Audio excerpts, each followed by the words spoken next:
Assalamualaikum warahmatullahi wabarakatuh. Selamat pagi semua.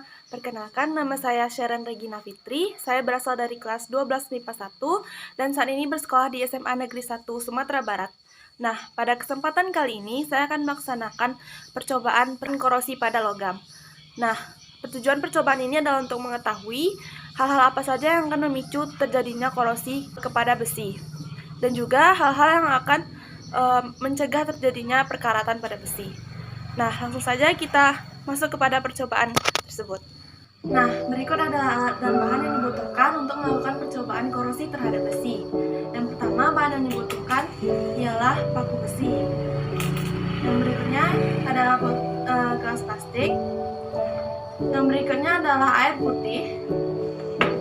Dan selanjutnya adalah air putih yang telah dididihkan. Selanjutnya adalah garam yang telah dilarutkan ke dalam air. Selanjutnya adalah air cuka. Dan terakhir adalah minyak. Nah, untuk langkah-langkah melakukan penelitian tersebut adalah seperti berikut. Untuk langkah berikutnya adalah memberi nama gelas-gelas tadi dengan bahan-bahan yang akan dimasukkan. Nah, yang pertama ialah air. Kita masukkan air ke dalam gelas yang sudah diberi nama, yang sudah diberi label tadi.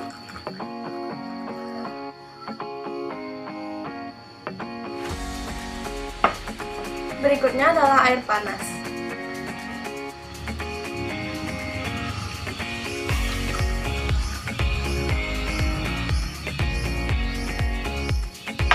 Lalu selanjutnya kita beri nama dengan air garam.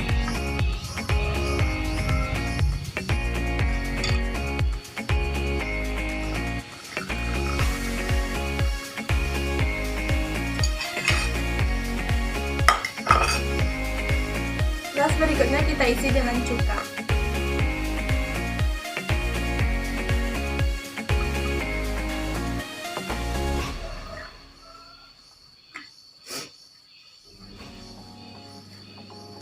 Gelas berikutnya kita isi dengan minyak.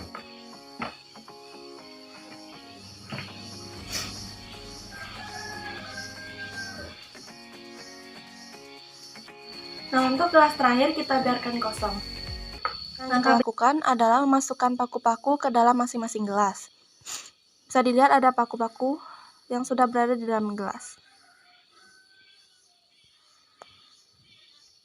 Setelah paku besi dimasukkan, hal berikutnya yang akan dilakukan adalah menunggu proses pengkorosian selama 5 hari. Nah, sekarang adalah tanggal 18 September, maka 5 hari ke depan pada tanggal 23 September, kita akan melihat hasil dari pengkorosian pada paku-paku tersebut. Nah, sudah 5 hari nih teman-teman. Sekarang tanggal 23 September 2022. Langsung saja kita lihat hasil dari pengkorosian pada paku besi. Nah, berikut adalah hasil paku yang sudah direndam selama 3 hari. Bisa dilihat ada beberapa paku yang mengalami perkaratan seperti paku yang dimasukkan ke dalam air panas, air garam, serta air cuka. Sedangkan paku yang dimasukkan kepada minyak dan paku yang dibiarkan kosong tidak mengalami korosi ataupun perkaratan. Nah, berikutnya saya akan membahas masing-masing mengapa ada paku yang berkarat sedangkan ada paku yang tidak mengalami perkaratan. Nah, saya akan membahas hasil dari percobaan kita tadi.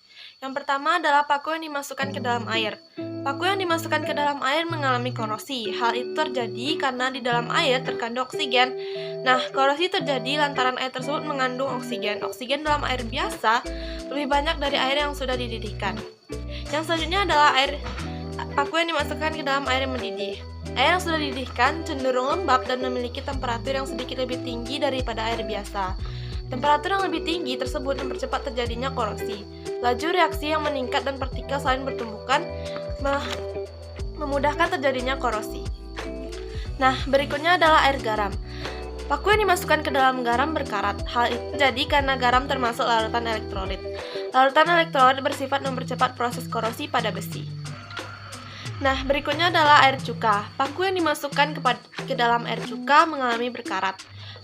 Paku berkarat itu terjadi karena cuka termasuk ke dalam asam yang memiliki pH lebih kecil daripada 7.